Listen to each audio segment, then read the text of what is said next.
सन 2018 में दिल्ली की संसद के सामने भारतीय संविधान को जलाया जाता, कितने लोगों को जानकारी?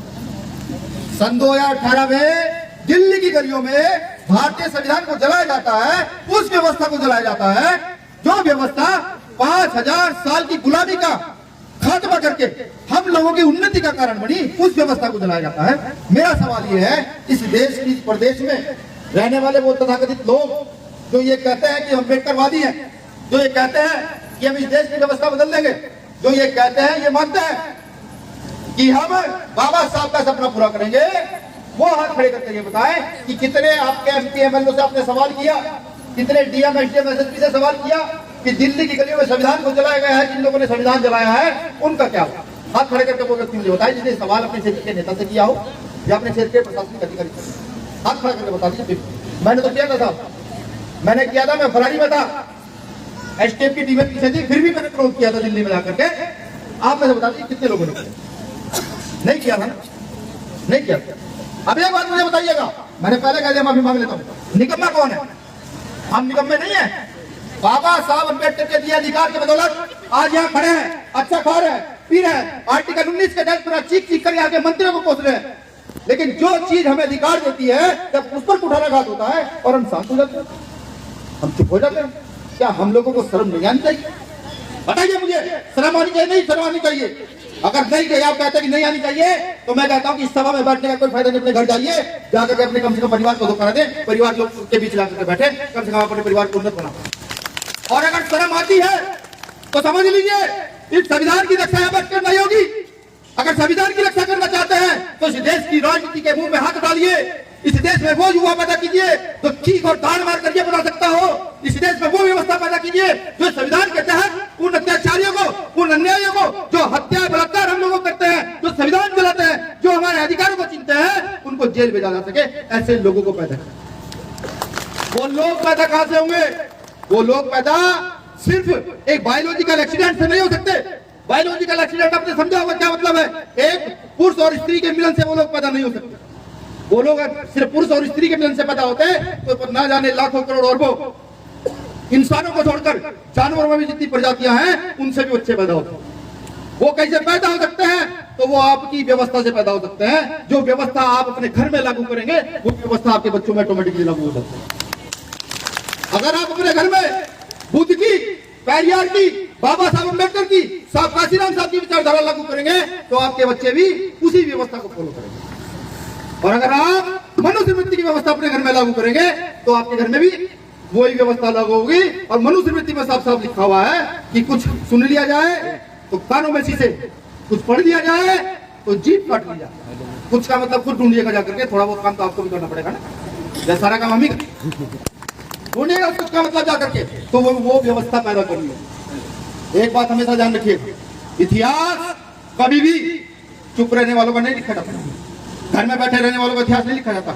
इतिहास किसी का लिखा अगर जाता है तो उन लोगों का इतिहास लिखा जाता है जो लड़ने की ताकत और क्षमता रखते हो, जो वाकई सवाल जवाब कर सकते हो, जो तर्क पर आधारित हो, उन लोगों का इतिहास लिखा जाता है।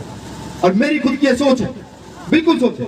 मैं फिलहाल भीम आर्मी के राष्ट्रीय अध्यक्ष करके एक कार्यकर्ता के तौर पर कह रहा हूँ, मेरी ये सोच है कि अपने घर में एक बच्चा तो ऐसा बनाइए जो कम से कम इस भारत की सरजमीन पर अपना इतिहास लिखने में कामयाब हो।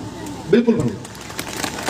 फिर देखिए, आज हिमाचल के लोग कुछ भी कहते हो, हम यहाँ से चाहे 500-700 किलोमीटर दूर रहते हो, लेकिन हर देश के हर कोने पर नजर रहती है कि कहाँ कहाँ मेरे परिवार के लोगों के साथ गलत हो रहा, कहाँ कहाँ मेरी बेटियों के साथ गलत हो रहा।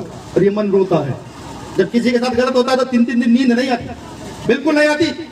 आक्रोश पैदा हो जाता है, क्रोध आ जाता है, मन ऐसा करता है कि संविधान को छोड़कर गैर संवैधानिक रास्ते पर मैं निकल जाता। लेकिन नहीं, संविधान मुझे रुकता और कहता है कि ये शोषण आज से नहीं है, ये शोषण आज से नहीं है। इस शोषण की व्यवस्था को अगर तोड़ना है, ये शोषण पूर्ण रूप से अगर बंद करना है तो खड़े होकर जाइए, उन तक समझाइए अपने लोगों को, संविधान पढ़ने पर मजबूर कीजिए, उनको संविधान सिखाइए।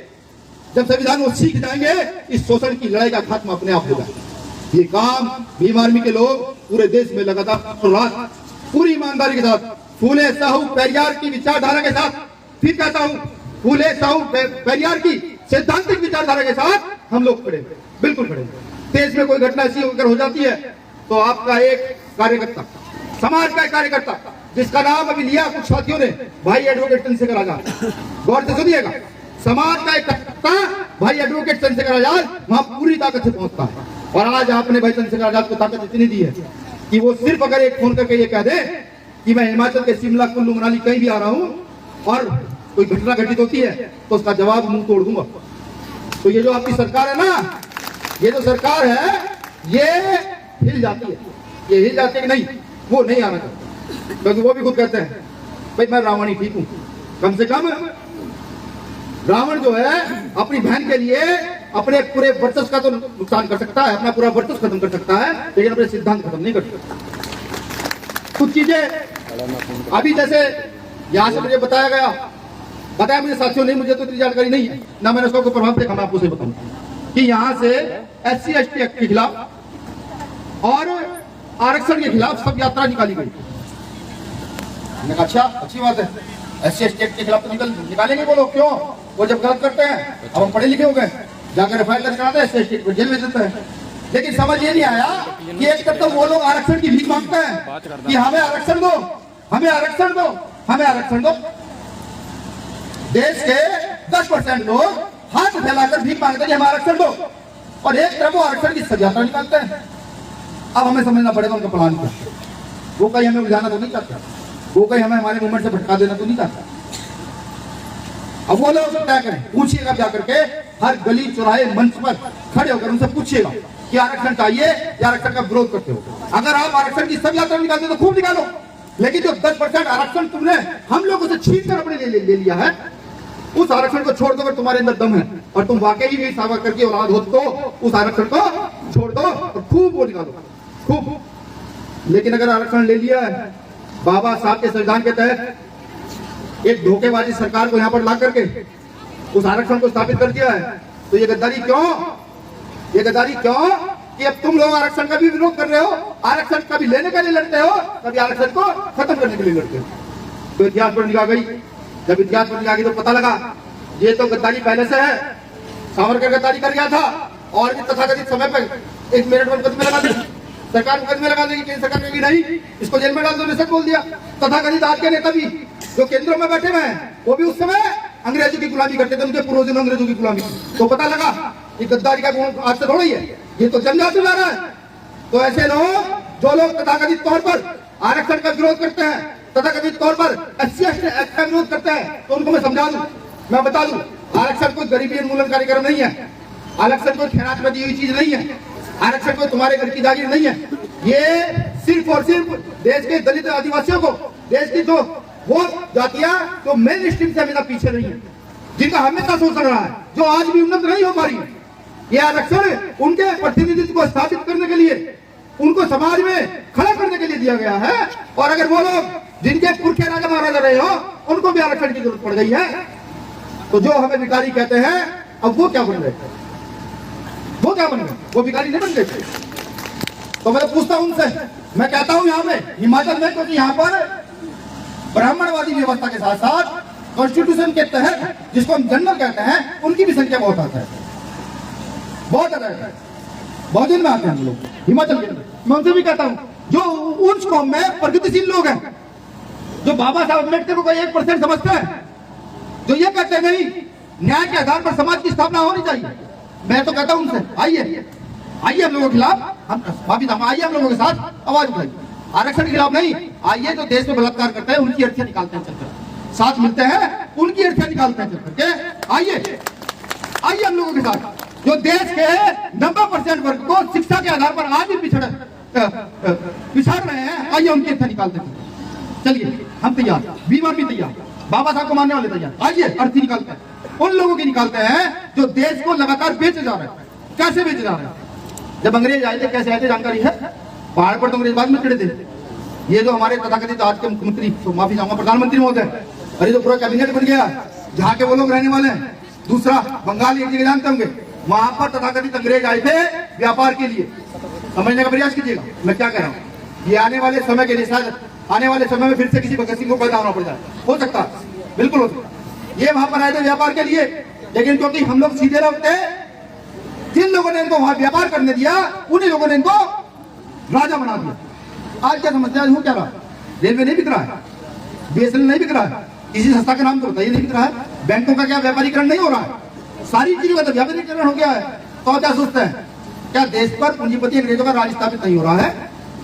बताइए मुझे। फिर पुनः इस देश को गुलाम बनाया जा रहा है। और अगर हम नहीं सुधरे, हम नहीं समझे, तो चिंता मत कीजिए। ये 2024 के चुनाव में कहते हैं चुनाव देशद्रोहियों का, देशभक्तों का है। देशद्रोही कौन? देशद्रोही जो इसके तहत चलना चाहते हैं, लोकतंत्र के तहत, ये होंगे देशद्रोही। और देशभक्त कौन? देशभक्त कौन? जो देश बचाना चाहते हैं। देश कैसे बचेगा? देश तो कॉन्स्टिट्यूशन से बचेगा। लेकिन वो लोग अपनी व्यवस्था स्थापित करने के लिए ये फैलाना शुरू कर देंगे। जो देशभक्त होंगे वो चुनाव का बहिष्कार करेंगे, वो लोकतंत्र का बहिष्कार करेंगे। जो देशभक्त होंगे, ये होने जा रहा है। कान खोलकर सुन लीजिए, और ये होगा। और अगर हम नहीं सुधरे तो, लेकिन अगर हम सुधर गए, एक बार इकट्ठा हो गए, तो इनको वहां भेजेंगे जहां से इनके पुरखे यूरेशिया से यहाँ करके इन्होंने हमारी धन संपदा पर कब्जा किया, इनको वहां भेजने का काम नहीं। आज प्रदेशों का प्रशासन ऐसा हो गया है जिन लोगों को न्याय करना चाहिए। भाई मैंने शिक्षा हासिल की, शिक्षा हासिल करके मैं IAS PCS बना, मैं DM कलेक्टर बना, तो मेरा क्या काम है?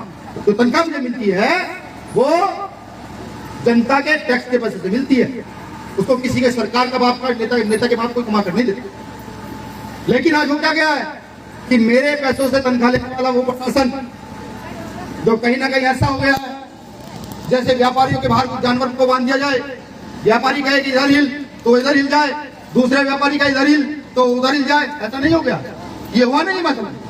जब ये यात्रा स्टार्ट की तो हमारे पदाधिकारियों ने प्रशासन को चेताया, कहा कि ये गैर संवैधानिक है, संविधान का विरोध है, ये संविधान में नीति है। आरक्षण अगर हमारे पास है तो अब तो 10% आरक्षण इनको भी दे दिया गया है। लेकिन हुआ क्या? सरकार के दबाव में प्रशासन ने उनको रक्षण करके आगे की ओर बढ़ाने का काम किया। आप जाइए, आप गैर संवैधानिक भी काम करेंगे, कोई दिक्कत नहीं। तो लगता नहीं है आपको कि प्रशासन बेचारा ऐसा हो गया है, तो बना हुआ है एक खूंटे से गाय की तरह चुपचाप बैठा हुआ है। मालिक कहेंगे तो गाय से हिलेगा, नहीं तो नहीं हिलेगा। वो लोग प्रशासन के जो वाकई न्याय करना चाहते हैं, कुछ लोगों से मेरी बात होती है, भाजपा के लोगों से भी होती है, वो कहते हैं भैया आपके आने से हमारे अंदर ताकत आई। हमने पूछा कैसी?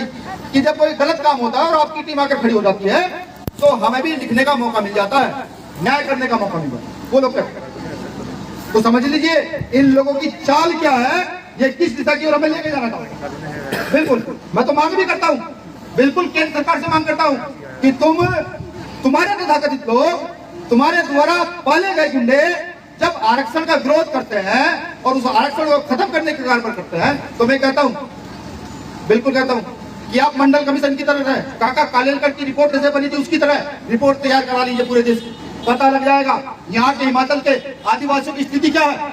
6-6 महीने वो बर्फ में रहते हैं, खाने के लिए क्या पहुंचता उनको? थोड़े से चावल, थोड़े से गेहूं, चंद कपड़े, बस। जो 1000 करोड़ का बजट बनता है उस बजट का कितना हिस्सा मेरे समाज के लिए खर्च होता है, ये पूछना चाहता हूँ। मैं तो कहता हूँ कि SC ST OBC का आरक्षण जो है उसको आप देश की 9वीं अनुसूची, संविधान की 9वीं अनुसूची में डाल करके उनका रिप्रेजेंटेशन स्थापित कर दीजिए।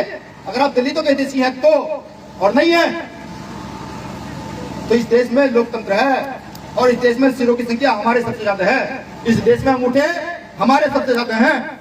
अगर ये अंगूठे एक बार एक जगह पड़ने शुरू हो गए तो इस देश के अंदर ये जो रिजर्वेशन का ठेका जो फोड़ा जाता है इसको 9वीं अनुसूची में पूरी डाल देंगे, बिल्कुल डाल। अब कुछ लोग ये भी सोच रहे हैं भाई अब्दुल जी भाई साहब ने 9वीं अनुसूची तो कह दिया है क्या? मैं फिर कहूंगा, मैं क्यों बताऊं, सारे बताऊंगा तो आप क्या करेंगे? जाकर पढ़िएगा अगर 9वीं अनुसूची क्या है। जब समझ आ जाए कि ये 9वीं अनुसूची है तो फिर उस 9वीं अनुसूची के विषय में जाकर के क्षेत्र में बताइएगा कि हमें ये काम करने हैं, बिल्कुल करने हैं। बहुत सारे व्यवस्थाएं जो प्रदेशों में बनती हैं जो पता नहीं लग पाता, बहुत सारी व्यवस्था। आज हिमाचल प्रदेश के साथ साथ प्रत्येक प्रदेश के अंदर जो लोग सफाई का काम करते हैं, तो जिनकी तनख्वाह मुश्किल जब 5000, 4000, 6000, आज उनका कितना बड़ा शोषण पूरे देश में हो रहा है, ये सोचने का विषय है। अभी हमने उत्तराखंड में भी आंदोलन किया था माननीय प्रदेश जी के नेतृत्व में कि जो देश में सफाई कर्मचारी कम से कम उन विचारों को तो नियमित कर दीजिए, उनको तो सही से रोटी मिलनी शुरू हो जाए। लेकिन क्योंकि सरकार मनुवादियों की सरकार है, सरकार मनुस्मृति पर आधारित चल रही है, तो वो नहीं कर पाएंगे। क्योंकि अगर हम सफाई करने वाले लोग मजबूत हुए तो जो झाड़ू सीधी पकड़ कर चला सकते हैं वो झाड़ू एक बार उल्टी भी तो करके चला सकते हैं, या नहीं चला सकते? बिल्कुल पता हम लोगों को, ताकतवर हैं वो नहीं करेंगे। प्रदेशों के अंदर बहुत सारी गैर सरकारी नौकरियां जो निकलती हैं, पहली बात तो सरकारी नौकरियां नहीं, लेकिन जो गैर सरकारी नौकरियां निकलती हैं उनमें आरक्षण नहीं होना चाहिए, बिल्कुल होना चाहिए। क्योंकि गैर सरकारी नौकरियां निकली, मैं अगर वहां पर कोई भी कर्मचारी हूँ, मेरा अगर जान पहचान है, तो मैं सारे अपने परिवार रिश्तेदार के लोगों को स्थापित कर देता हूँ। और वहां पर बैठे हुए कौन लोग हैं? वही तो लोग बैठे हुए किससे लड़ाई। अब हमें समझना पड़ेगा, हमें अपनी लड़ाई को मजबूत करना पड़ेगा। इस आंदोलन को, पूरे देश के आंदोलन को हमने जोड़ दिया है। हमने हरियाणा को पंजाब से जोड़ दिया है, हमने हिमाचल को कर्नाटक से जोड़ दिया है, हमने केरल को दिल्ली से जोड़ दिया है, हमने बिहार को यूपी से जोड़ दिया है। पूरे देश का आंदोलन एक जगह सेंट्रलाइज कर दिया। अब हिमाचल में कोई लड़ाई होगी, हिमाचल के लोगों को लड़ने की जरूरत नहीं है, सिर्फ एक आवाज लगानी है, रवि भाई के कान में आवाज लगानी है, मेरे प्रदेश महासचिव के कान में आवाज लगानी है, मेरे जिला अध्यक्ष के कान में आवाज लगानी है और कहना ये अत्याचार हुआ है, आवाज उठाइए। देखिए 2 घंटे में वो हिमाचल से आवाज उठ करके दिल्ली की गलियों में कैसे पहुंचाती है, आप देखिए। बड़े ही संसाधन को आने में या समय लगता हो, पंजाब से आने में 5-6 घंटे गाड़ी को लग जाते हैं, लेकिन भीम आर्मी के अंदर वो स्पीड है, वो ताकत है, जब यहाँ से कोई आवाज उठेगी तो वो 2 घंटे में दिल्ली की गलियों पर दिखेगी, आप पूरी ताकत से दिखेगी, आवाज उठती हुई दिखेगी। बस शर्ते हमें सुधरना होगा, हमें सुधरना होगा, बिल्कुल सुधरना होगा। और अगर हम आज भी नहीं सुधरते हैं तो चलिए मैं आपको एक व्यवस्था बताता हूँ। भीमा कोरेगांव का इतिहास कितने लोग जानते हैं? पढ़ा है भीमा कोरेगांव का इतिहास? मेरी बहनों ने शायद नहीं पढ़ा। बेटा आज जाकर जो छोटी बहन है, बेटा उनके लिखा जो बड़ी है, जो मेरी हम उम्र है, वो मेरी बहन जैसी है, जो मुझसे बड़ी है वो मेरी माता जैसी है। जाकर के नेट पर भीमा कोरेगांव का इतिहास देखिएगा। आपके समाज के 500 लोगों ने 28,000 को धूल चटाई थी, तलवार के बल पर धूल चटाई थी। 500 लोगों ने 28,000 लोगों, एक एक 56 67 एक व्यक्ति के इस्तेमाल थे, लेकिन धूल चटाई। इसलिए इस व्यवस्था को तोड़ने के लिए जो भी कहा था हमारे समता सैनिक दल के हमारे प्रतिनिधि साहब ने कि जो हांडी गले नदी, झाड़ू गले नदी, उस व्यवस्था को तोड़ने के लिए 1818 में 500 लोगों ने 28,000 को धूल चटाई। 500 लोगों, वो व्यवस्था पुनः स्थापित की जा रही है, हांडी और झाड़ू वाली पुनः। अगर इस व्यवस्था को स्थापित नहीं होने देना चाहते तो खड़े हो जाइए, लड़ाई के लिए तैयार हो जाइए, संवैधानिक लड़ाई के लिए तैयार हो जाइए। अब आंदोलन का बिल्कुल अगर कुल्लू से फूका जाएगा तो यहाँ से वो जितनी तेजी से आगे की ओर बढ़ेगा आपको अंदाजा नहीं होगा। जब हम आंदोलन करते हैं, घोषणा करते हैं, तो यहाँ की केंद्र सरकार के खराब हो जाते हैं कि भीम आर्मी के कार्यकर्ता ने घोषणा की है, आंदोलन एक जगह नहीं होगा। जब कोई घटना घटित हो जाती है, भाई चंद्रशेखर आजाद एक ट्वीट कर देते हैं, अगर हिमाचल में कोई घटना घटित हुई, चंद्रशेखर आजाद जी ने ट्वीट किया, तो यहाँ की प्रदेश सरकार की समझ में आ जाएगा कि हिमाचल की सरकार पूरे देश के साथ 5-7-10 देशों में बदनाम होने वाली है। इतना डर है सरकार का। बस अब आप जो है ना व्यवस्था स्थापित कर दीजिए। मेरा आपसे एक सवाल है, चंद्रशेखर आजाद भाई को कितने लोग जानते हैं? कितने लोग जानते हैं? उनके काम को कितने लोग जानते हैं? क्या चंद्रशेखर भाई लड़ाई में कोई कमी कर रहे हैं? कोई कमी कर रहे हैं? हर बहन के लिए, भाई के लिए उठकर जाते हैं। तो क्या आप एक बार उनके लिए खड़े होकर के नहीं पूछ सकते? आप एक बार उनको आवाज नहीं लगा सकते, भाई हम आपके साथ नहीं लगा सकते? कितने ऐसे लोग हैं जो चंद्रशेखर भाई से सहमत है और उनके साथ चलना चाहते हैं? लड़ाई हो सकती है, हो सकता हो हत्या भी हो जाए, हो सकता हो घर में चला पड़ जाए, हो सकता हो जेल काटी पड़ जाए, उस बात को सोचकर हाथ उठाइए, दोबारा हाथ उठा के दिखाइए सब लोग। मैं जाके चंद्रशेखर भाई को कह दूं, मैंने कहा हिमाचल के कुल्लू से आपका बिगुल फूंक दिया गया है और आपकी लड़ाई में आप सब लोग साथ रहेंगे। भाई ये प्रदेश कमेटी के लोग भी हाथ उठा के बता दीजिए। शुक्रिया, शुक्रिया बहुत बहुत। अब क्योंकि आज जो है क्या मना रहे हैं हम लोग? संविधान दिवस। तो हम सब लोग जो है संविधान की प्रस्तावना पढ़ेंगे। संविधान की प्रस्तावना पढ़ने के बाद जो भी यहाँ के साथी होंगे वो कार्यक्रम का समापन करेंगे। संविधान की प्रस्तावना पढ़ेंगे, जिसकी वजह से हमारी ताकत है। सब बहनें खड़ी हो जाइए, कोई बहन अभी कहीं नहीं जाएगी जब तक संविधान की प्रस्तावना ना पढ़ जाए। सब लोग खड़े हो जाइए, क्योंकि आपको जो ताकत मिली है संविधान की बदौलत मिली है।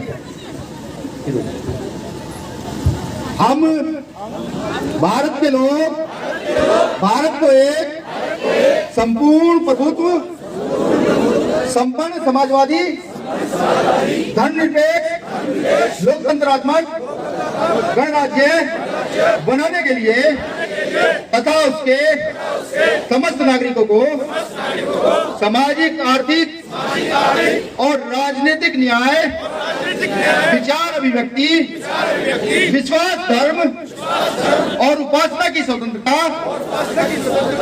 प्रतिष्ठा और अवसर की क्षमता प्राप्त करने के लिए तथा उन सब में व्यक्तियों की गरिमा, राष्ट्र की एकता और अखंडता सुनिश्चित करने वाली बंधुत्वता बढ़ाने के लिए हम आज हिमाचल प्रदेश के लोग संकल्प लेते हैं कि भारतीय संविधान की रक्षा पूरी ईमानदारी और पूरी ताकत से करेंगे। जब जब संविधान पर उंगलियां उठेगी हम उसका विरोध पूरे संवैधानिक दायरे में आकर के सड़कों पर करने का काम करेंगे। जय भीम। चंद लाइनों से अपनी बात खत्म करूंगा। आपके चेहरे पर मुझे भूख साफ दिख रही है।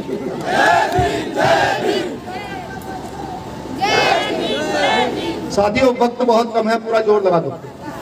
वक्त बहुत कम है, पूरा जोर लगा दो। कुछ को मैं जगाऊं और कुछ को आप जगाओ। वक्त बहुत कम है, पूरा जोर लगा दो। कुछ को मैं जगाऊं, कुछ को आप जगा दो। बाबा साहब अम्बेडकर का फोटो हर घर घर में टंगवा दो, हर घर घर में टंगवा दो, हर घर घर में टंगवा दो।